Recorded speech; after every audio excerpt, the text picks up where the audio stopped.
Your commencement speaker and fellow alumni, Cesar Pelli.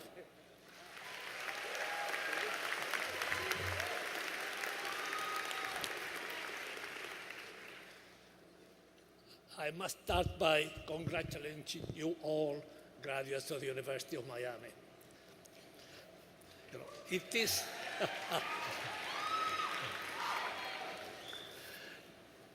it is a privilege for me to share this special day with you. This is a day, a moment that you will always remember, a day that will help you to date other events in your life. I envy you the excitement that you have at this moment of having the panorama of your life open ahead of you, rich with opportunities. All your dreams are possible. I know that this excitement is probably tinged with fears about that same future. That was certainly the case with me when I graduated. I was pleased to have completed my term in school, and I was looking forward to activities of my choosing. But I was leaving behind a nurturing and protective environment and some of the happiest days of my life. And I had to face unknown difficulties on my own. However tinged, you are entitled to be proud of your accomplishments and to feel relieved and very happy. Congratulations again.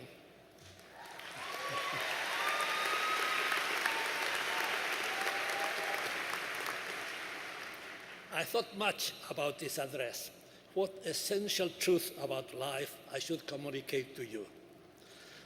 But I realized that I'm still searching for those truths just as you are. So I'm sorry I don't have any great truth in my possession to give you.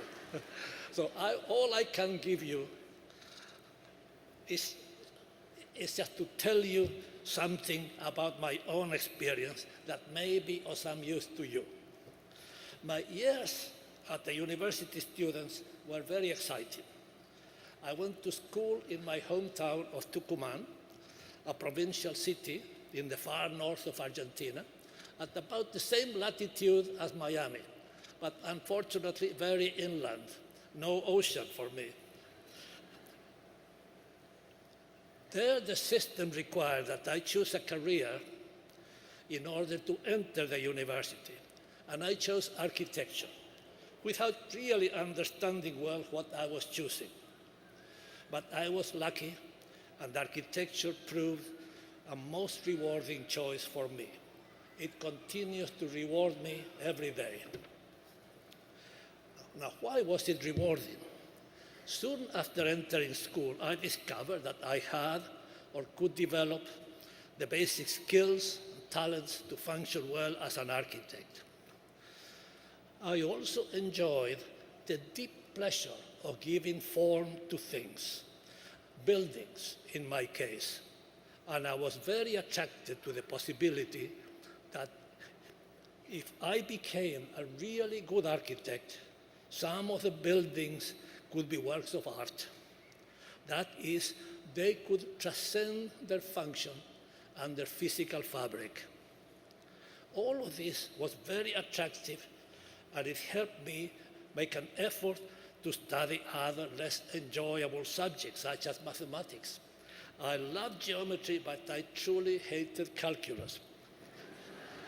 What completed my understanding of what it meant to be an architect was the realization that the buildings I designed could fulfill social needs, that what I did could have an impact well beyond myself. The combination of artistic self-fulfillment and of a social contribution, that those two things could be combined in my career, amazed me and pleased me enormously. It was unexpected to find within me that just doing what pleases me was not enough.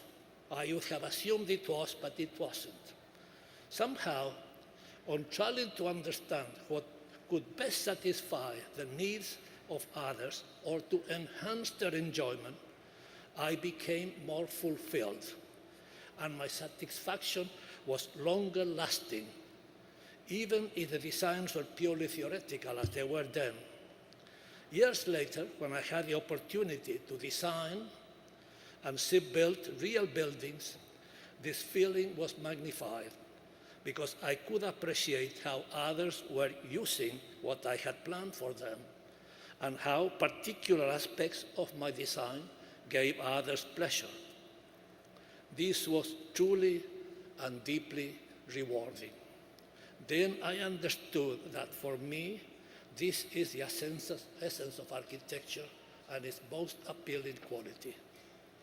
I have concluded that the buildings I design are not complete until they become part of others' lives, until they contribute somehow to other people's lives and activities. I am compelled to try to achieve this to the best of my abilities. It is not easy to keep this basic goal always in your mind because many other urges compete with it, such as my own ego, my vanity, the desire to make more money, or just wanting to get quickly over a difficult problem. I know that as a human being, all these impulses are natural, but at the end, satisfying them alone does not make me feel as well, as fully satisfied as when I know that what I have designed has made a difference to a group of people, large or small. But unquestionably, the larger the group that I can affect, the more I enjoy it.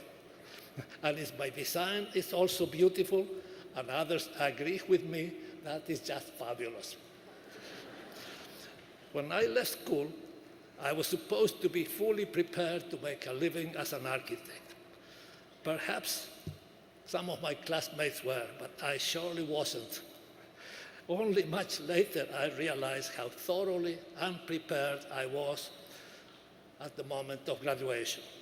What I needed was training, and universities are great places to be educated, but not to be trained. One trains in doing real things, and I acquired that knowledge working for another architect, Eero Saarinen, on real buildings with real problems. But of course, my training would have been worthless without the backbone of my education. What I learned in school is still with me, even if what remained is not what I expected at the time. What have remained with me are basic principles to guide my actions. Summed up what I learned at home, this became the philosophical and moral ideas with which I evaluate almost everything I do today. They are my intellectual and ethical backbone. In school, I learned also how to think, how to push myself to go further and still further. Graduation was not the end of my education as I had assumed. I was very wrong. It was just the beginning. And I see now that getting educated never ends. Fortunately, I still have much to learn, and having to keep my mind open and receptive, just like you, I believe is a great gift. So good luck to you all.